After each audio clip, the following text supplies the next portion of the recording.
Salat wa Zakat 13, partie 2. Donc voilà pourquoi Allah subhanahu wa ta'ala nous dit وَالَّذِينَ هُمْ عَلَى صَلَاتِهِمْ يُحَافِظُونَ. Et ils font continuellement leur prière. أُولَٰئِكَ فِي جَنَّاتٍ مُكْرَمُونَ. Ceux-là seront honorés dans des jardins, c'est-à-dire le paradis élevé que Allah a rendu noble et honorable. Allah subhanahu wa ta'ala nous dit dans la sourate Al-Muzammil, du verset 2 au verset 20, Ya ayyuhal muzammil, ô toi l'enveloppé, qumil layla illa qalila, lève-toi pour prier la nuit, à l'exception d'une petite partie. Donc nous devons faire l'effort de nous lever et prier même une partie de la nuit. Ensuite, à la fin de la sourate, Allah Ta'ala parle du prophète sallallahu alayhi wa sallam en disant qu'il sait qu'il se lève souvent dans la nuit pour prier. Inna rabbaka ya'lamu annaka taqum. Allah, ton maître, sait que souvent tu te lèves dans la nuit. Dans le dernier tiers, tu pries. Ou bien tu divises la nuit en deux ou en trois parties et tu pries. Tu as le droit de partager la nuit. Tu as le droit pour ton corps au repos. Tu as le droit pour ta famille, pour les rapports conjugaux, etc.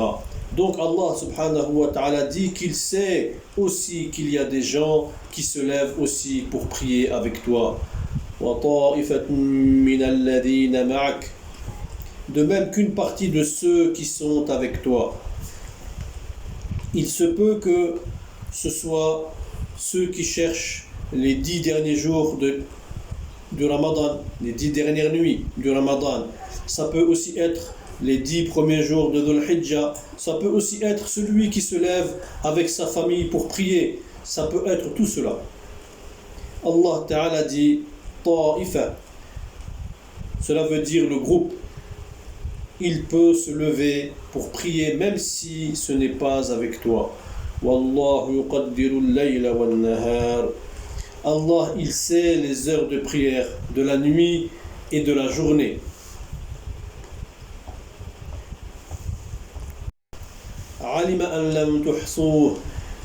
Allah sait que l'on ne pourra pas toujours le faire en respectant l'heure de prière de nuit surérogatoire. Soit tu es fatigué, soit tu es en rapport avec ta femme, soit tu es en sommeil. Allah Ta'ala dit qu'il nous a pardonné. Donc quand tu peux prier, tu pries, et quand tu ne peux pas, tu ne peux pas. Allah Ta'ala a dit, je vous ai pardonné. Il se peut que si tu pries la nuit et que tu te lèves le matin pour aller travailler, s'il y a trop de fatigue, tu risques de faire un accident en chemin. Ou alors, si tu arrives au travail, tu risques de faire un accident au travail. Donc Allah Ta'ala dit qu'il sait qu'on ne peut pas respecter les heures de prière surérogatoires de nuit à 100%. Donc, il nous a pardonné cette faiblesse. Allah Ta'ala parle des gens qui priaient la nuit. C'est-à-dire ceux qui avaient la possibilité de le pratiquer. Et d'un coup, ils ont eu des difficultés, plus de temps pour le faire, ou bien il est fatigué, ou bien il est malade. Allah Ta'ala dit « Fataba alaykum » il vous a pardonné. Voilà, chers frères et sœurs en islam, pour la sourate Al-Muzammil. Aussi, Allah subhanahu wa ta'ala nous dit La yukallifu Allahu nafsan illa wus'aha. C'est-à-dire que Allah n'impose pas à une âme ce qu'elle ne peut supporter. Donc Allah Ta'ala dit que si tu faisais la prière avant et que tu as été faible par la vieillesse, par la maladie ou autre, Allah t'a pardonné. Il dit aussi que c'est-à-dire lis ce que tu peux du Coran, même si tu n'as pas pu faire tout le Coran. Certains insistent pour faire le Coran complet, le Coran complet, pendant le Ramadan par exemple, ou si Allah t'a facilité, c'est bien, oui, mais il ne faut pas te rendre malade si tu n'y arrives pas. Allah Ta'ala a limité notre force dans l'adoration. C'est pourquoi il dit La yukallifu Allahu nafsan illa wus'aha. il n'impose pas à une âme ce qu'elle ne peut supporter. Donc lis le Coran, lis le Coran, fais ton effort, mais lis ce qui a été facile pour toi. فَقْرَأُوا مَا تَيَسَّرَ مِنَ الْقُرْآنِ. Même que tu peux le faire, même si c'est avec les petites sourates, même si tu les lis plusieurs fois. Non, il ne faut pas rendre les choses difficiles. Il faut faire ce qui est possible pour toi. Ce qui ne convient pas, c'est que tu lises le Coran pour que les gens disent « Ah, cet imam là, il lit. Ah, il est instruit. Ah, il a une belle voix. » Si tu cherches les commentaires, alors au jour de la résurrection, Allah va dire « Va voir ceux-là qui t'ont commenté, va voir ceux pour qui tu as récité et chercher auprès d'eux tes récompenses. » Donc Allah Ta'ala te dit de lire ce que tu peux du Coran. Donc ne pense pas que si tu n'as pas pu lire tout le Coran dans le mois de Ramadan, que ta prière ne sera pas accordée ou bien ton jeûne ou tes efforts. Non, non, non. Allah Ta'ala regarde seulement ta sincérité dans tes actes, même si c'est aussi petit que l'aile d'un insecte, abeille, mouche, fourmi. Allah Ta'ala va regarder la sincérité de ton acte, même si c'est aussi petit qu'un atome. Donc, chers frères et sœurs en islam, lis le Coran, ce qui t'est facilité du Coran. Allah Ta'ala sait que parmi vous, il y aura des malades. Il sait tout ça, il sait qu'il y a des gens malades, il sait qu'il y a des gens maladifs ou limités physiquement. De plus, certains parmi vous voyageront, donc n'auront pas le temps de prier la nuit. Allah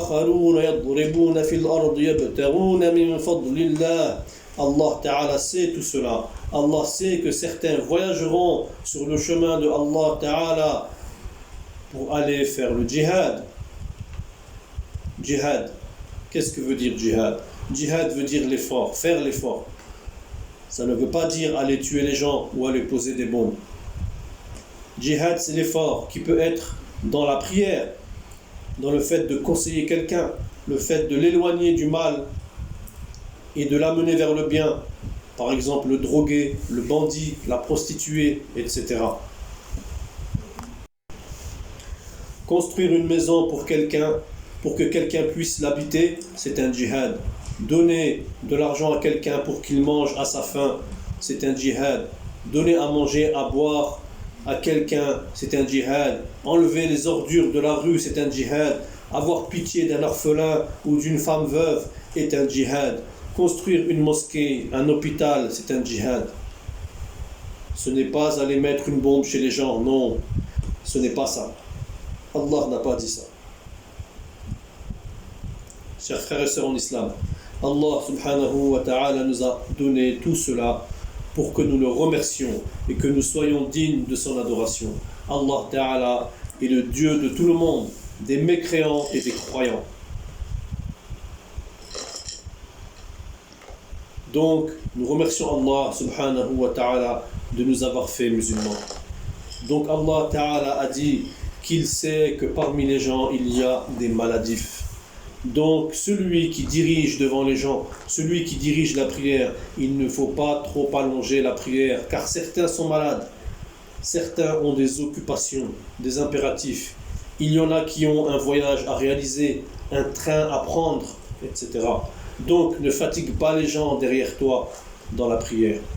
Il faut alléger la prière pour ceux qui sont derrière toi, car il y a ceux qui sont malades, pressés, fatigués. Par exemple, celui qui a travaillé toute la nuit et qui veut aller se reposer. Soyez donc légers. Il ne faut pas être un homme dur. Le prophète sallallahu alayhi wa sallam a dit Man kalla ghalaba. Celui qui rend l'islam difficile à la fin, tu sortiras toi seul de l'islam. Si tu rends l'islam difficile à la fin, c'est toi qui vas lâcher et abandonner l'islam. Donc rends l'islam facile pour toi-même et pour les autres. Qu'Allah te récompense. Allah Ta'ala dit علم أن سيكون منكم مرضى وآخرون يضربون في الأرض يبتغون من فضل الله وآخرون يقاتلون في سبيل الله. Dans ce verset, Allah subhanahu wa ta'ala parle de 4 groupes. Il sait qu'il y aura parmi vous des malades et d'autres qui voyageront sur la terre en quête de la grâce d'Allah et d'autres encore qui combattront dans la voie d'Allah. Que Allah fasse que l'on soit parmi ces 4 groupes. Amin. Puis Allah Ta'ala dit وَأَقْرِضُوا اللَّهَ قَرْضًا حَسَنًا. Si vous faites un prêt à Allah Ta'ala, tout ce que vous aurez avancé de bien pour vos âmes, vous le retrouverez auprès d'Allah bien meilleur. Mais s'il s'agit d'un bon prêt ou bon crédit, Allah Ta'ala va le rendre meilleur. Donc, Allah subhanahu wa ta'ala va te rembourser. De 2, Allah subhanahu wa ta'ala va te pardonner tes péchés. Puis Allah subhanahu wa ta'ala dit Wastaghfirullah inna Allah ghafurur rahim. Et demandez le pardon à Allah car il est le pardonneur et le miséricordieux. Il est dit ici Ghafurun. Siratul Mubalagha veut dire en arabe donner l'expression du grand pardonneur. C'est lui le plus grand pardonneur et miséricordieux, c'est Allah subhanahu wa ta'ala. Il n'y a pas plus grand pardonneur que Allah. Voilà le Coran que Allah nous a descendu ainsi que les versets coraniques que j'ai pu réunir sur le sujet. Allah, par sa miséricorde, c'est lui qui donne et c'est lui qui pardonne. Dans la sourate Muzammil et la sourate Mudaththir, on peut en tirer les mêmes interprétations. Muzammil veut dire couverture et Mudaththir veut dire aussi couverture. Dans la sourate Mudaththir, il nous a dit des versets 12 à 42 et au verset 45. وَجَعَلْتُ لَهُ مَالًا مَمْدُودًا. Et je lui ai donné des biens en abondance. وَبَنِينَ شُهُودًا. Et des enfants qui lui tiennent toujours compagnie. Allah subhanahu wa ta'ala parle ici toujours de Walid ibn al-Mughira, que la malédiction d'Allah soit sur lui. Donc Allah ta'ala nous dit qu'il lui a donné beaucoup d'enfants dans ce monde et ces enfants témoigneront sur lui le jour de la résurrection dans tout le mal qu'il a fait. Certains savants nous disent وَبَنِينَ شُهُودًا veut dire que Allah Ta'ala avait donné 12 enfants au père de Walid ibn al-Mughira. Donc ces enfants-là seront témoins au jour de la résurrection sur cette famille, que Allah Ta'ala leur a donné une fortune, mais qu'ils n'ont pas pu profiter de cette fortune au jour de la résurrection. Allah parle de Walid ibn al-Mughira, que la malédiction d'Allah soit sur lui. Je lui ai laissé beaucoup d'argent, il était riche, il s'est enorgueilli et il s'est glorifié. Les savants nous disent dans le tafsir de Ibn Abbas qu'il avait près de 9000 paniers d'or, diamants, argent. Imaginez-vous, 9000 paniers, ou bien 9000 sacs remplis d'or, diamants, argent. Un volume énorme. Il a pensé que son argent ne finirait pas, tellement il avait beaucoup d'argent. يَحْسَبُ أَنَّ مَالَهُ أَخْلَدَهُ. Il pense que sa fortune va le rendre éternel. Allah dit كَلَّا لَيُنْبَذَنَّ فِي الْحُطَمَةِ. Mais non, il sera certes jeté dans la hutama. وَمَا أَدْرَاكَ مَا الْحُطَمَةِ. Et qui te dira ce qu'est la hutama?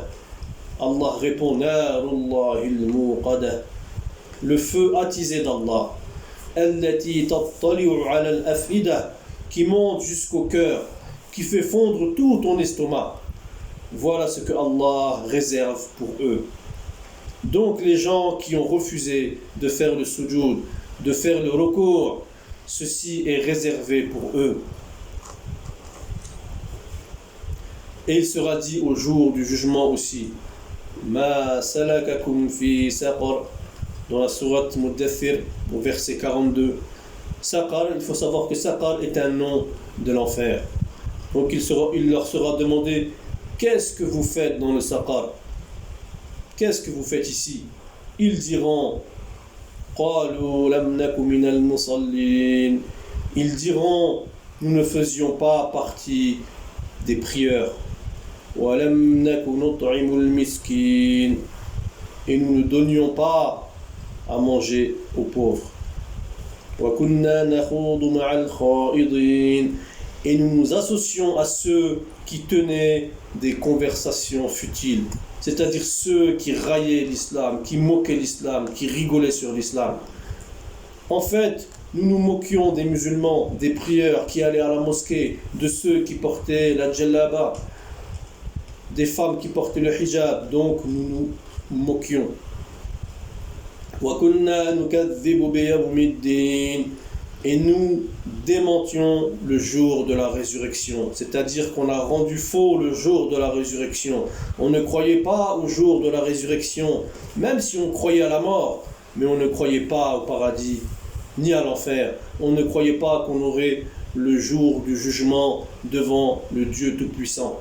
Voilà donc pour le saqar et pour les personnes qui seront dans le saqar. Les savants nous disent que concernant le saqar, si on jette une pierre en haut du saqar, ça peut faire 500 années de marche avant que la pierre ne tombe dans le trou du saqar, qu'elle n'arrive au fond. Voilà le terrible saqar dont il s'agit. Il sera pour ceux qui ont moqué les musulmans quand ils prenaient l'ablution. Ils moquaient les femmes quand elles portaient le hijab. Sachez que parmi les musulmans aussi, il y a ce qu'on appelle les munafiq, les hypocrites, ou bien les personnes qui n'ont pas voulu prier pour Allah subhanahu wa ta'ala. Quand ils vieillissent, ils font le recours forcé en marchant à cause de la vieillesse.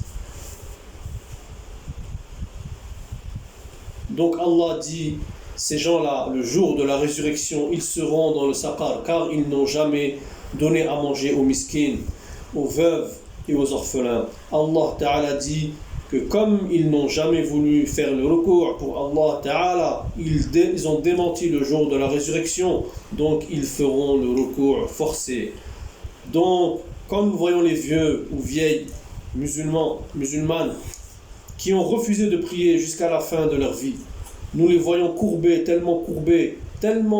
qu'ils sont baissés et se rapprochent du sol.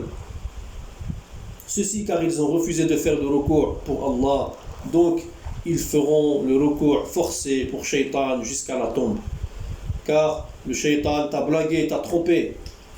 On dit que c'est Al-Ghurur, le trompeur. Dans la sourate Al-Qiyamah, Allah Ta'ala nous dit au verset 31, فَلَا صَدَّقَ وَلَا صَلَّى. Mais il n'a ni cru, ni fait la salat, ni au Coran, ni au prophète, ni au jour dernier. Et de plus, il n'a pas prié, mais au contraire, il a démenti. وَلَكِنْ كَذَّبَ وَتَوَلَّى. Il a démenti et s'est détourné. Abu Jahl a fatigué le prophète sallallahu alayhi wa sallam, a fatigué les musulmans et le Coran. Les savants disent que ces versets sont venus pour Abu Jahl, car il a démenti Allah, il a démenti son prophète, il a démenti l'islam, il a démenti le jour du jugement, le Coran, et il a démenti tout cela. Il a donné dos quand on lui a parlé de Allah. Mais voilà ce qu'il dira au jour de la résurrection. Il a donné dos avec l'orgueil et avec les insultes. Il a refusé de faire le sujoud pour Allah Ta'ala, comme Iblis a refusé de faire le sujoud pour Adam alayhi salam. Donc c'est le même exemple que pour Iblis. Chers frères et sœurs en islam, Abu Jahl a refusé de faire le recours et le sujoud. Il a dit que Allah Ta'ala, il a dit que Allah n'était pas là. Il a dit que Allah a des enfants. Il a associé à Allah Ta'ala.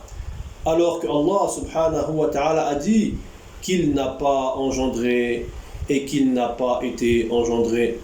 Lam yalid wa lam yulad. Pourtant, ces gens-là ont dit que Allah a une femme, que les filles de Allah sont les anges, que Uzair est le fils de Allah, que Isa est le fils de Allah. Ils ont donc démenti et mécru. C'est l'exemple des gens qui disent Sami'na wa asayna. Nous avons écouté et désobéi. C'est-à-dire qu'ils ont entendu, mais ils ont désobéi. Voilà l'exemple de Abu Jahl, chers frères et sœurs en islam.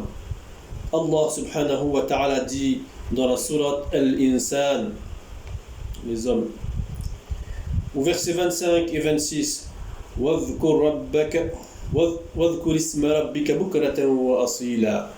évoque ton maître le matin et le soir. Bukratan veut dire le matin de bonheur, c'est-à-dire après le fajr et avant le lever du soleil. Wa asila veut dire le soir avant le coucher du soleil. Allah Ta'ala dit aussi وَمِنَ اللَّيْلِ فَاسْجُدْ لَهُ وَسَبِّحْهُ لَيْلًا طَوِيلًا. Au verset 26, et glorifie-le pendant de longues heures de la nuit. Subhanallah wa bihamdihi, subhanallah al-azim, et toute formule de glorification et de purification à Allah. Donc, dans un moment de la nuit, il faut faire beaucoup de glorification d'Allah et aussi beaucoup de sujoud pour Allah subhanahu wa ta'ala la nuit. Et dans la nuit, une partie de la nuit, prosterne-toi pour lui, prosterne-toi pour le Tout-Puissant. Chers frères et sœurs en islam, c'est votre imam et élève, Cheikh Saleh Swaliyodi Al-Fawzani. Les erreurs ne proviennent pas de Allah ni des prophètes, mais de Shaitan. Donc, s'il y a une erreur, elle vient de nous. Donc, nous demandons à Allah Ta'ala de nous expier nos fautes et erreurs. C'était donc la 13e leçon de Salat wa Zakat. Vous trouverez les précédents aussi sur la chaîne Voici ma voix. Vous trouverez aussi des fatwas ainsi que la lecture du Coran et l'interprétation des rêves en français, en arabe et en langue djoula, langue pratiquée au Sénégal, Mali, Burkina, Guinée, Côte d'Ivoire. C'était donc votre frère Cheikh Saleh Swaliyodi Al-Fawzani qui a préparé cette leçon et qui a été prêchée par votre frère Sidia.